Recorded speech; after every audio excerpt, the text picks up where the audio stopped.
Hi there. I am back in Austin again. I wanted to kind of address why YouTube and why now. As some of you know, or if you've read my description, I'm about to graduate from graduate school.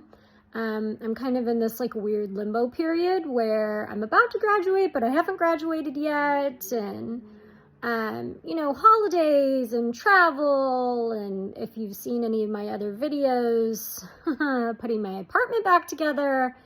And so it's probably been a year now. I have a friend, Celeste, who's also a sorority sister, and she challenged herself, I think, to go on Facebook Live every day for a year. And I thought, like, wow, that's pretty intense, and that's something that I don't know if I could or would ever do. And she's been like really consistent, and I'm sure she's surpassed a year by now. And I don't like particularly the way that I look when I'm on video. I'm sure the many of you that wouldn't know, I had a traumatic brain injury back in 2002. And when I'm really thinking about it, it's hard to notice, but the entire right side of my body was temporarily paralyzed. And so my mouth kind of is droopy on this one side that was paralyzed, and probably nobody else could notice it, but it's like I'm very self-conscious about it. A lot of times, like right after it happened, when I would smile, I would notice that my smile would be uneven, just because of the muscle atrophy in this side of my face. And so anyway, that's a long story for another day, but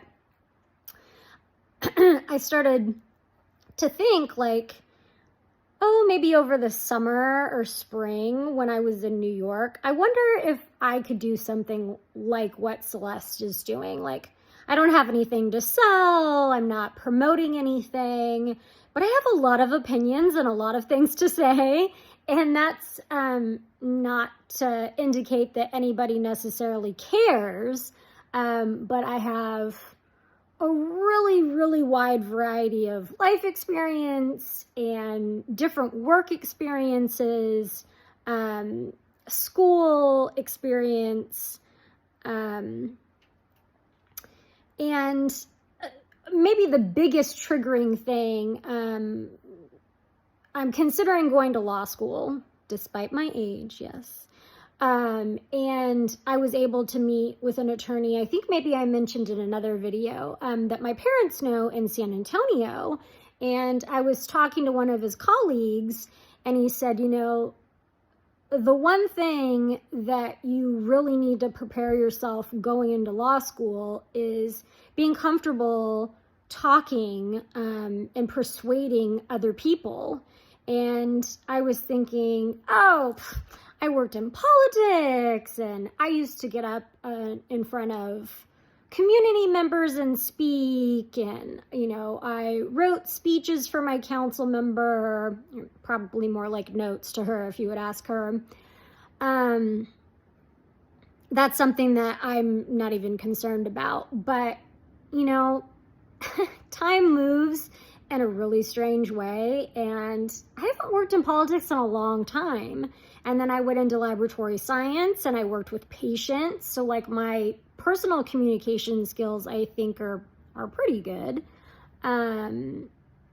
But talking in front of large groups, speaking on a subject that not only has to be informative but persuasive, that's not something that I'm 100% sure I'm confident doing. So this is kind of my personal challenge, to see if I can overcome, I don't want to say fear. It's not really fear. Like, I've already made, I don't know, 3 videos. But it's definitely something that I would never be in a position where my confidence would be hindered by practicing more. So yeah, that's kind of my reason behind starting this. I would love it if anybody has anything, any advice about public speaking, if they drop it in the comments, or if there's anything that you guys would like to hear me talk about. I'm completely open to ideas. So yeah, and those of you that watch my videos and the people that have subscribed so far, I really appreciate you. It's so difficult to brand yourself. And I tried it once when I was like travel blogging, like mini blogging, because I was mostly doing it through Instagram. And yeah, this is the next step, the bigger, scarier step. So I will see you guys back here soon. Bye.